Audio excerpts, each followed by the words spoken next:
ഖുർആനിലെല്ലാം സത്യമാണ്. 6-ാം നൂറ്റാണ്ടിൽ പലർക്കും അറിയാത്ത ഒരുപാട് കാര്യങ്ങൾ ഖുർആനിലുണ്ട്. അതുകൊണ്ട് തന്നെ ഖുർആൻ ദൈവികമാണ് എന്ന് തെളിയിക്കാൻ ശ്രമിക്കാറുണ്ട്. വലഖദ് സയ്യന്ന സമാഅ ദുനിയ ബിമസാബിഹ വജഅൽനാഹാ റുജൂമൻ ശയാത്തീൻ വഅഅ്തദ്നാ ലഹും അദാബ സഈർ. ഏറ്റവും അടുത്ത ആകാശത്തിൽ നാം വിളക്കുകൾ കൊണ്ട് അലങ്കരിച്ചിരിക്കുന്നു, അവയെ നാം പിശാചുക്കളെ എറിഞ്ഞു കൊടുക്കാനുള്ളവയുമാക്കിയിരിക്കുന്നു.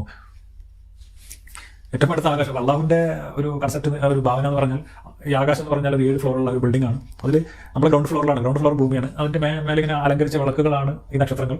അതിന് പിന്നെ first floor, second floor, third floor, fourth floor, fifth floor, sixth floor, seventh floor, അതിന്റെ മേലെ ടെറസ്. ആ ടെറസിൽ കസേര ഇങ്ങനെ സിംഹാസനം ഇട്ട് ഇരിക്കുകയാണ് അള്ളാഹു സുമസ്തവ അൽ അർഷ് എന്നാണ്. അപ്പോൾ അതാണ് അള്ളാഹുവിന്റെ ഒരു കാഴ്ചപ്പാട്. ഇത് പിന്നെ ആലങ്കാരികമാണെന്ന് പറയാൻ പറ്റില്ല. കാരണം നമ്മൾ ഒരു മുസ്ലിമിന്റെ ഏറ്റവും പ്രധാനപ്പെട്ട ഷഹാദത്ത് കലിമയ്ക്ക് ശേഷം ഏറ്റവും പ്രധാനപ്പെട്ട കർമ്മവും ഷഹാദത്ത് കലിമ ജീവിതത്തിൽ ഒരിക്കലേ ചെല്ലുള്ളൂ.